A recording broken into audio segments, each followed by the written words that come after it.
Old pension scheme latest news. पुरानी pension योजना old pension scheme पूरे देश में एक बड़ा मुद्दा बन गया है। पुरानी पेंशन योजना और नई पेंशन योजना के फायदे और नुकसान पर चल रही बहस के बीच विपक्षी दलों के शासन वाले कई राज्यों ने इस बदलाव को लागू करना शुरू कर दिया है। इसी सिलसिले में हिमाचल प्रदेश की कांग्रेस सरकार ने राज्य में पुरानी पेंशन योजना को फिर से बहाल कर दिया है। इस संबंध में सरकार ने सोमवार देर शाम एक आधिकारिक अधिसूचना जारी की।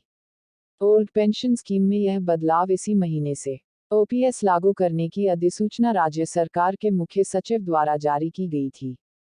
अधिसूचना में कहा गया है कि पुरानी पेंशन योजना ओल्ड पेंशन स्कीम को लागू करने के कैबिनेट के फैसले के बाद 1 अप्रैल 2023 से एनपीएस के तहत आने वाले राज्य सरकार के कर्मचारियों का योगदान बंद हो जाएगा।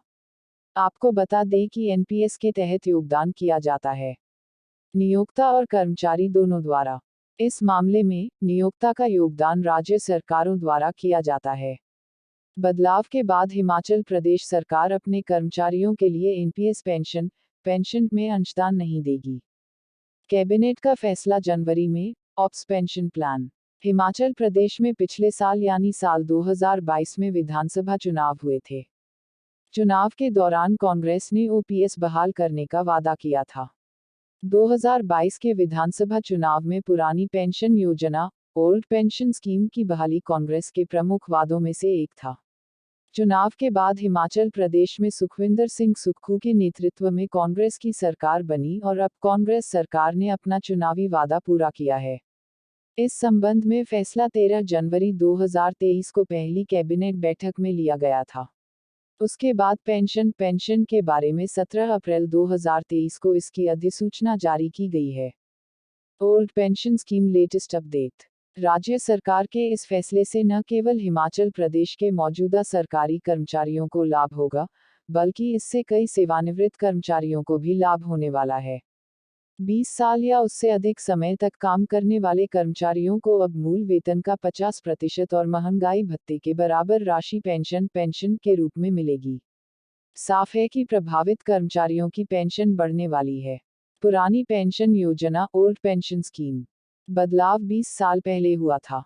पुरानी पेंशन योजना को वर्ष 2004 में बंद कर दिया गया था। जनवरी 2004 के बाद इसे बंद कर दिया गया और इसे राष्ट्रीय पेंशन योजना से बदल दिया गया, जिसे नई पेंशन योजना के रूप में भी जाना जाता है। जिन कर्मचारियों की नौकरी 1 जनवरी 2004 के बाद शुरू हुई है, वे एनपीएस के दायरे में आते हैं। पुरानी पेंशन योजना ओल्ड पेंशन स्कीम में केंद्र कर्मचारियों को भी लाभ मिलेगा। क्या है ओल्ड पेंशन स्कीम? आपको बता दें कि पुरानी पेंशन योजना यानी ऑप्स के तहत साल 2004 से पहले सरकार कर्मचारियों को सेवानिवृत्ति के बाद एक निश्चित पेंशन देती थी। यह पेंशन सेवानिवृत्ति के समय कर्मचारी के वेतन पर आधारित थी। इस योजना में सेवानिवृत्त कर्मचारी की मृत्यु होने पर उसके परिवार के सदस्यों को भी पेंशन दी जाती थी। हालांकि केंद्र सरकार ने 1 अप्रैल 2004 को पुरानी पेंशन योजना को बंद कर दिया था। साल 2004 में पुरानी पेंशन योजना ओल्ड पेंशन स्कीम को खत्म कर उसकी जगह नेशनल पेंशन सिस्टम शुरू किया गया था।